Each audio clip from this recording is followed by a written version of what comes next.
Hi everyone, and welcome to another episode of Sound Advice Entrepreneurs Unfiltered.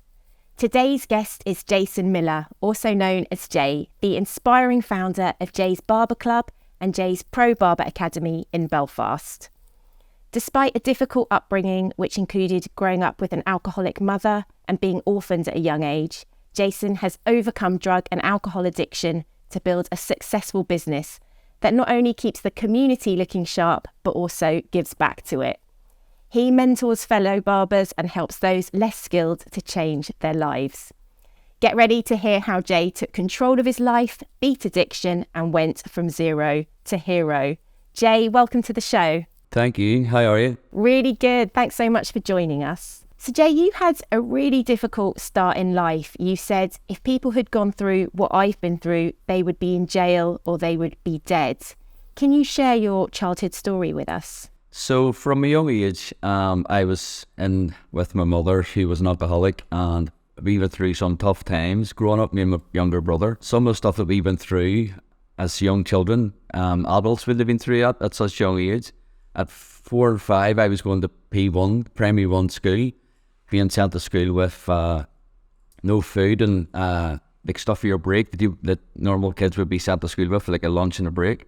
Because of the place that my mother was in, she never sent us to school with a break. God love her too, because she was an alcoholic and she was going through different things with different demons and stuff. From a young age, I was going to walking to school from our house was nearly like a mile and a half, and I was only P1. So there was some really hard times when you look back and think to yourself, I would never want my kids to go through what I went through. Then I was put in the different children's homes and foster parents where my mother obviously couldn't look after us anymore, so we were taken over. One thing that sticks in my mind was when the police came to take us away. We were probably 5 and 6, and we ran away from the police. There was a policeman and a policewoman. My younger brother bit the policewoman because he didn't want to go. We were put in the children's home twice. The men would come out, we're put into another, like a foster parents. It was like another home with other children and stuff there. Then that must have passed and we went back into the home again. And then we had actually ran away from the home one night. My brother wasn't even meant to come with us. There was like 5 or 6 of us. And we had actually took some of the, like the petty cash, like it was only like 50p's and 20p's from the office. I was 8 at the time. And my brother was a year younger, 13 months younger, and we actually run away, got on the train, went to Carrick, which is about 8 miles away, but got on to the back of like the school, which had gravel ground, like the gravel pitches at the back, and we walked across the back of the gravel pitches, and we jumped the fence. And as we jumped the fence, my brother ran out in front of a car and was knocked down and killed in front of me. Just there and then. It was just crazy how everything in your life that you've grew up with your younger brother being so close. A year before my mother died, she said to me, make sure you look after Wayne, which is my younger brother, and all there in that split second, it was all just taken away. Going from the children's homes then, after that I was actually fostered by my uncle. After all that had happened, there was actually a few family members that actually tried to foster me after it happened, and I went to live with my uncle and auntie. Just probably obviously put me and helped me have a bit of stability in my life that I never had, going from different houses and children's homes and stuff. That was such a traumatic upbringing for you, especially that moment of watching your brother be killed. How did you get through those first few months after that? Were you able to turn to your uncle and family members for help? I think whenever it all happened, looking back now, like I never got any counselling or anything at all, or any support. I think the thing that probably saved me was of how young I was at the time. So, because it was so young, I think that's what actually helped me. And you really didn't take things, obviously it was a horrific thing that happened, but I think just getting by and thinking to myself that I was going to be fostered and everything else, you just say to yourself that it's the inner child, how young you were, you're just thinking to yourself it's something bigger. Even now, even when I wrote my book and stuff, you look back and think to yourself the mindset that you had, it's like mindsets that people now want to have. When I was a child, I was going, everything's going to be alright, something better's coming, but you were doing it subconsciously. Yeah. Actually, that optimism you had as a child probably got you through what was a really traumatic time. And you partly found relief from your profession. I know you've been a barber for the past 16 years, started out working for free, sweeping the floor, making coffee. What made you turn to that profession? I think the reason that I turned to it, I always wanted to do it, and I was in the army and it was cutting hairs there, and I always wanted to do it. I always put it off because I didn't have the confidence to do it. Then I went and worked in one of the best barber shops probably in Northern Ireland and had shops in the UK. I started there. I went to do a trade test and a trade test is you go do a haircut to see if you're good enough. Prior to this I was actually cutting hair and charging, and I was doing okay, and I went and done the trade test, and when I walked into the shop it was amazing. And I went in and done the haircut, and they came back to me and says, "You weren't good enough, you didn't get the job." And I going, "What do you mean?" So 3 weeks later I sent them an email straight away saying, please keep me in mind if there's any other further stuff that comes up. So 3 weeks later, by chance, I got an email from one of the owners asking me to come up. And I knew whenever I walked in, because she was smiling, she says, "I've got an offer for you. I'm going to give you a job, but I'm not paying you." And I says, "No problem." So I actually went and worked there for probably 7 months for free, doing all the chores and everything else. But I'm glad I'd done it, because it helped me become the barber I am now, where if everything came too fast, it wouldn't be any good. Where I think I put a lot of foundations into the way I am now, where if it's like cleaning toilets or making coffee or customer service or whatever it is, it really stands by you in later life when you're actually cutting hair. Yeah, you had to really roll up your sleeves, do a bit of everything and work really hard. And you did work your way up to manager. How did you build up your clientele and your reputation? I think building up my reputation was a lot of hard work. At the time, I was really, really willing to do it, and I'm glad I'd done it. At the time, there was times that I actually worked there and didn't have enough money to get my bus fare you had to get 2 buses to where it was, and I actually had to walk from where I lived at the time, which was probably 8 miles or something all around. But all wee things like that, and me doing it and becoming the manager for House of Fraser was a big stepping stone in my career, because with what I learned very early on, people might not remember your name, but they'll always remember what way you made them feel. So I always applied that to every single client and just worked. And it's got to be where I am today with so many clients and everything that I'm doing. And I think when you have that sort of mindset and you have that sort of energy, everything else attracts to you, because obviously the sort of way you're thinking and the way you're treating people and the way you're trying to give people a good service, it all ties in together. I mean, so much of that profession does rely on customer service. Do you think you brought a different kind of empathy and energy given your background? Definitely. I think because of what I've been through, it's like if somebody says to me, "You've done really well" or whatever, I can't really take that on board. I'm just work mode, and just because of the childhood I had, it's like I don't deserve that sort of people like bigging you up, or people giving you that sort of compliments, because obviously I've been through a hell of a lot, and obviously as a child, growing up with not very much, it gives you the sort of mindset that you're going, like, I just have to keep going, I just have to keep pushing. It's really like Peter Pan, and at the start when I was doing it, I never grew up. I only grew up really later in my barbering career, where at the start you thought to yourself, like, it's just that mindset of actually just keep pushing yourself. And you did keep pushing yourself, and were doing really well. So what is it that made you turn to drugs? I think the reason that I turned to drugs is because I thought, because I was working so hard and the money that I was making, that I deserved this, and it just got out of control. At the start, I was going out partying and everything else and taking a bit of coke here. I think my personality is because I've a predictive personality where I can work loads, but on the other hand, if you're going to work as hard, you're going to play harder. And then the two of them don't mix. With how much money that I was making at the start of when I was Asian agreement in 2012, it was crazy money that I was making compared to what I was making working for the barber shop. And the partying was just little by little. The cocaine was just, I just couldn't get enough. Nothing was ever enough for me. It was just party. And obviously everything around is just like it's like a sandcastle. It might not be next week, it might be 5 years, but eventually everything's going to come down around you. Whether it be your workers, your family, your support, your marriage or whatever, everything's going to definitely take its toll. And at what point did everything around you fall down? You know, what was the lowest point, and how did you then start to turn your life around? The thing for me was I was going between 2,000 and 2,500, sometimes more, sometimes a little bit less. That's what I was making in Jay's Meal Agreement. Having 5 people working for me, everybody really, as I said at the start of the interview, going from here was zero, or zero to hero, whatever way it is going to be. At the start it was 0 to hero. Whenever that all came down and I sold my shop, the big thing for me was I sold a really, really successful business for very, very little money. The reason I done that was because I was just nearly like I was hit the self-destruct button. And when I sold it, I was offered over £50,000 a couple of years before, and I think I sold the business for just under £6,000, and that was with everything in it. But that's the sort of mindset that I was in. I just felt like I was a failure. I felt like, and a lot to do with the way I was thinking about taking drugs and everything else. And I remember my wife Orla pleading with me and crying, saying, please don't sell us, please don't sell us. And I just wanted to get rid of it because I created this monster and I needed to get rid of it as well.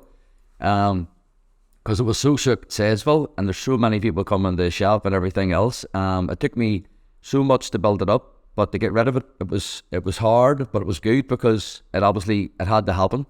But the lowest point was obviously selling that business for such little money with every single thing in it. But obviously because of my actions of taking drugs and everything else, because you can't be like a workaholic and then doing that as well and thinking that you're going to give people a good service and people can see it mile off, there's something wrong.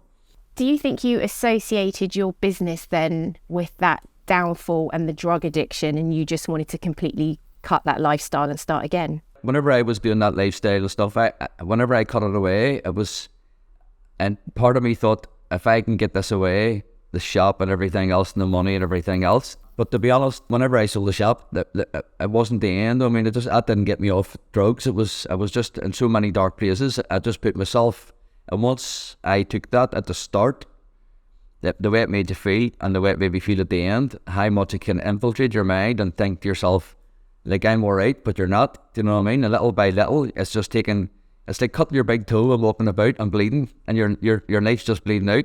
And going from that and everything else, and I had a bad fall, and I was taking drugs one night, and I had a fall out of a 3rd-story window in a hotel. I broke my wrist, broken ribs, collapsed lung, and 150 stitches in my leg. And even all that didn't stop me. Like, that's why I've done talks for young males that's going through depression, and I've stood on step stage and told them, even all that I went through still didn't stop me taking cocaine or everything else. And I've stood there and I told them all that the reason, if you think to yourself that you're going to stop doing things like that, and that happened to me, if that didn't stop me, you know what I mean? There's a big problem, because at the end of the day, if you're not going to stop after something like that happening, something so serious, like my leg was, the wound in my leg was opening right up at the outer side of my right knee. You could actually nearly see the bones. It was madness. The thing about all that and the mindset that I was in, it was just like, it wouldn't have bothered me if I died, because it was just in that bad place where it was just, no matter what I was taking, the cocaine, it was just making me really, really agitated. It was making me very anxious. It was making me very paranoid. And no matter what anybody would have said to me, they're like, you're all right. But it was far from all right. It was just a really, really bad place I was in. So what did it take then for you to stop the drugs? How did you stop that addiction? How I stopped it, I was in the leisure centre close to my home, the Valley Leisure Centre in Newton Abbey, and I bumped into one of my friends, Ricky Malone, and it's crazy how it happened. He walked past me, and then he walked back and shook my hand. We got talking, and he says, how are you, and all this, and I took his number, and that night, he sent me his testimony. He'd done an Alpha course with Cremony Church, and I remember reading it. I remember sitting on the sofa and looking at it and going, I would absolutely love to do something like that. So Ricky invited me to go and do a 12-week Alpha course with Cremony Church, and I went and attended that, and I missed 1 week of it, and then at the end, I ended up getting saved by a fella called Michael Wiley, which is an absolute gentleman. So the Alpha course, and the reason, and for the answer to your question about how did I get off it, I done an Alpha course, and I just started walking with God, and that's the only reason, the thing I can get through to people. There's a lot of people don't even believe that I'm saved because how mad I was with drinking, drugs and partying. They're going, there's no way. There's actually people, men and women, that's rang the church to speak to my pastor and says, is it definitely Jay, the one with the tattoos? Is that the one that's saved? And I'm going, it just shows you what, on the outside looking in, how people in the end sort of I thought about how bad my drug addiction was. Do you know what I mean? It's probably took me a long time to actually obviously accept and speak openly about it. But if I can help anybody else, that's what I'm really driven to do. And that's why I've done many talks in front of a lot of people doing it. Do you think for the first time you felt like you had that support and community around you that perhaps you didn't have growing up? Yeah, that's actually a good point. Obviously, growing up as a young child and everything it was through, I never had no support, no counselling, or nobody going, listen, or throwing their arm around you and showing you like everything's going to be okay. Like, I can't even remember as a child anybody saying to me or hugging you and saying I love you. Do you know what I mean? And as a child, I've got children myself. I have 4 boys and 2 girls, and at the end of the day, it's like, it's nearly like I'm a generational like break of the cycles that's been happening, which I'm very aware of now. But the stuff with the drug taking and getting it clean and doing what I'm doing now. And Jay, what prompted you to write a book about your experiences, and how hard was that process? I was actually going to write a book 10 years prior to me writing the book, and it was for all the wrong reasons. I was writing the book just because I thought I'm doing so well and everybody's going to want to know why I'm doing so well, and that's not why, and that's how obviously God works in your life, what he's done for me. Me doing my book was very, digging really deep into all your feelings, and I never thought until I actually done it what you were going to be dragging up, or you thought you've actually dealt with it. And it's been very good because I've sold over nearly 600 copies now, and the life that I've had and the many people that's reached out to me about the positive of the impact of doing that book, even of how hard it was, it's been unbelievable. Was it hard for you to write that book? You mentioned that you never had any kind of counselling. Was writing the book almost like a therapy session in itself? Yeah, definitely, because whenever you're saying all these things, you're going, did I actually go through that? It's nearly like a dream.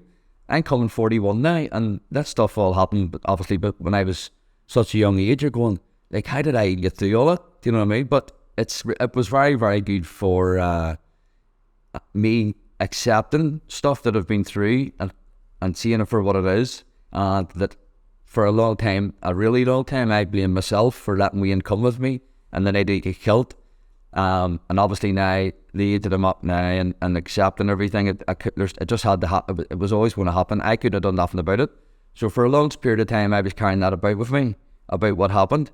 Me taking the drink and drugs and everything else, part of me was probably being childish and selfish and thinking to myself, well, look what I've been through, I deserve to do this. Do you know what I mean? When realistically, I needed to stand up and accept everything for what it is and be accountable for what's happening in my life. So you got your life back on track. You started Jay's Barber Club, and you also have a training academy for anyone who wants to learn the trade. What made you launch that? So from my opening Jay's Meal Grooming in 2012, I was always teaching people. I taught my workers, and then I gave them the job. I didn't really bring anybody in to work that wasn't trained by me. So then about 4.5 years ago, I launched the Barber Club, where I was teaching in my Seaview shop in Belfast.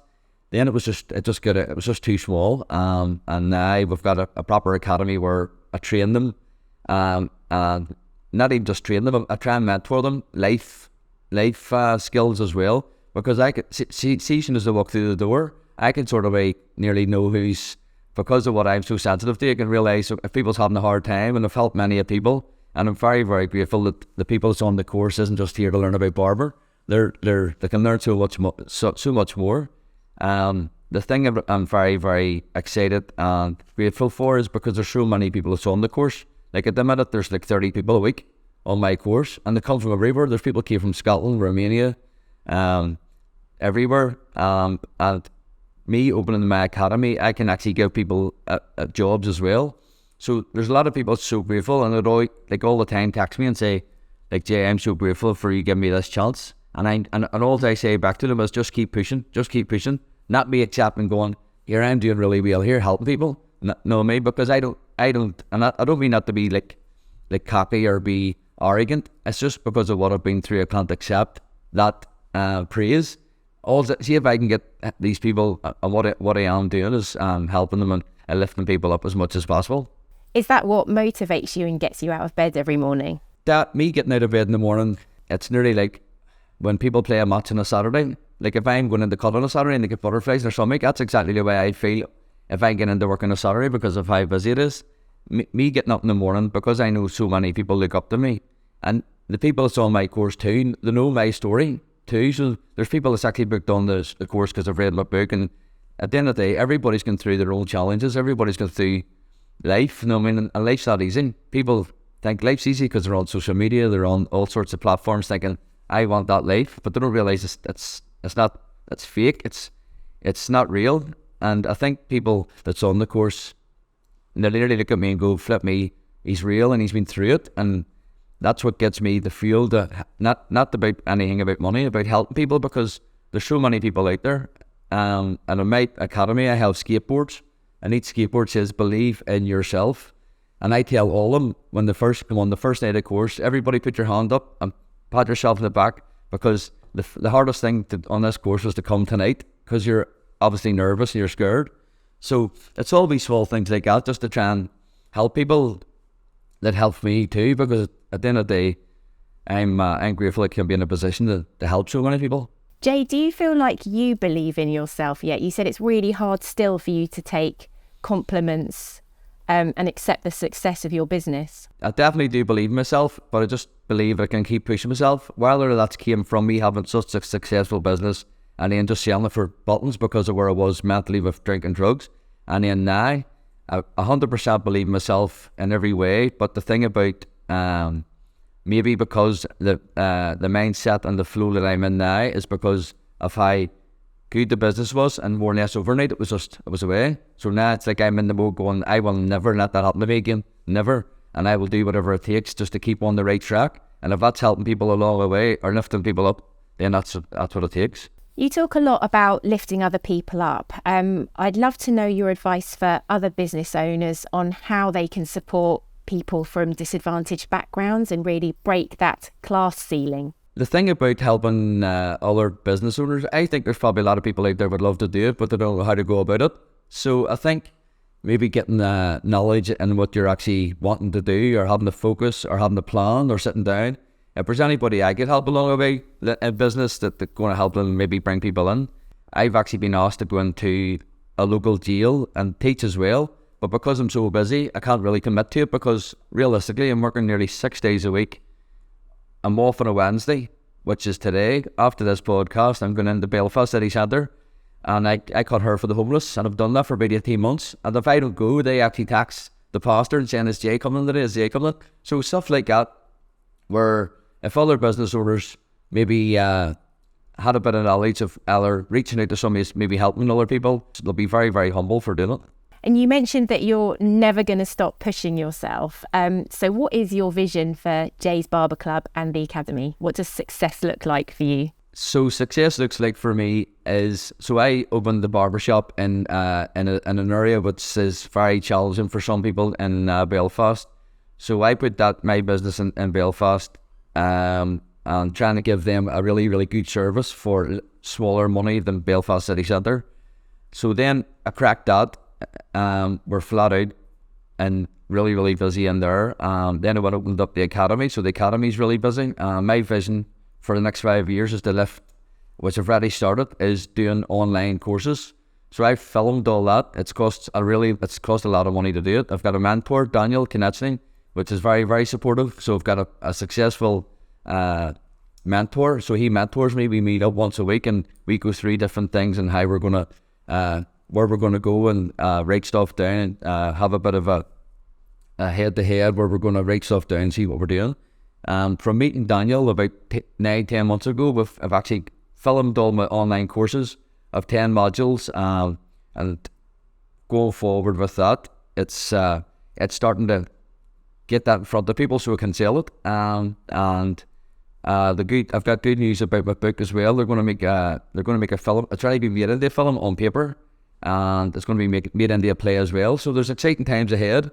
So it's going to be amazing whenever all that comes, because if you're thinking positively and you're focused on the right things, anything's possible. That's amazing. Who's going to play you in the film? I'm not too sure about the film, but in the play in the Grand Opera House in Belfast, the boy that's going to be doing that is I don't know if you know the granda that's in Derry Girls. So it's his son he makes plays, but he actually sent word through one of my colleagues, would Jay be willing to stand up stage and cut hair and speak? So I don't know if I'll be involved in it or not. So hopefully it'll be good. It'll be challenging, but at the end of the day, you have to do these things, even if you're not going to grow when being comfortable all the time. Exactly, you have to keep pushing yourself out your comfort zone. Speaking of which, you mentioned your mentor. How did you meet him, and what have you learnt from him? Me and Daniel met through one of my clients that I was cutting a long time ago. And when I was cutting this client's hair, he told me that, he says, you need to contact Daniel and go and speak to Daniel. He's amazing. And I let it slip. It didn't happen.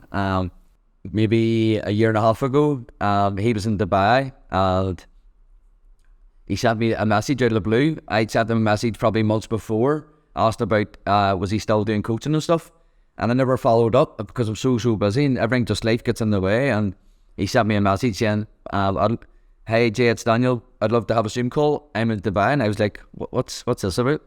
Had the meeting, and then he came back from Dubai. He actually lives in Northern Ireland. I went and met him, and he says, you've got amazing energy, and I think we should work together. And ever since, everything that's happened from I met him to now has been unbelievable. Really, really good, because I have an online shop, I have an online presence now where I never had before. Yes, I have Facebook, I have social media, but I never had a place where people can go and buy my clothing or my hats or clothing ranges and stuff, or my books or stuff like that, and my online courses as well. So there's really been a really, really positive impact from I met Daniel till obviously as a business point of view as well. And do you think having a coach has changed the way you run the business? 100%. Because the way I run my business now and meeting Daniel, it shows me how I didn't run the first business when I had the first shop, and now that I'm doing it now, it just shows you how of a well-oiled machine it is now. I'm very, very strict, but I'm very, very fair, because at the end of the day, I wouldn't ask any of my workers to do something I wouldn't do. Every morning at 8:30, we go in and clean the shop all together, and I think they respect you more. But as you said, the mindset with meeting Daniel and people like him, it's madness how the different level of where you're thinking and stuff like that. What are some of the other disciplines you've put in place to make sure the business does run like a well-oiled machine? And make sure that all the shop's always spotless, that all the bills are paid, and just having face-to-faces and having team meetings with my workers to make sure that they're happy, making sure that the clients are all happy as well. Because at the end of the day, what I tell my workers all the time when we have team meetings, it's all right to get to the top, it's even harder to stay there. So at the end of the day, don't be ever thinking that you just have made it, because you haven't made it, because I'm living proof that anything can happen if you take your eye off a ball or whatever. So you need to keep pushing yourselves, and just the small things like that, and the cleanliness of the shop, and just all the different tips that we would do with the clients of actually getting new clients in, like referring friends or going around the colleges, offering free haircuts. I volunteer in a palliative care hospital for end-of-life patients. I volunteer in 3 care homes as well. So a few months ago, I put a Facebook video out of me talking and asking other barbers to jump on board and please, can anybody help me with this, because I can't do it all myself.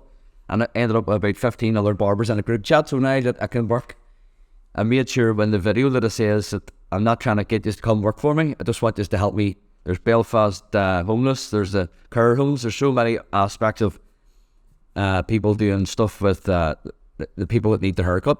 Brilliant. Well, you really are an amazing example of how to turn your life around and that anything can happen. Thank you so much for joining us on the show, Jay. No problem. Thanks very much for having me. You can find out more about Jay's remarkable journey in his book, From Jason to Jay.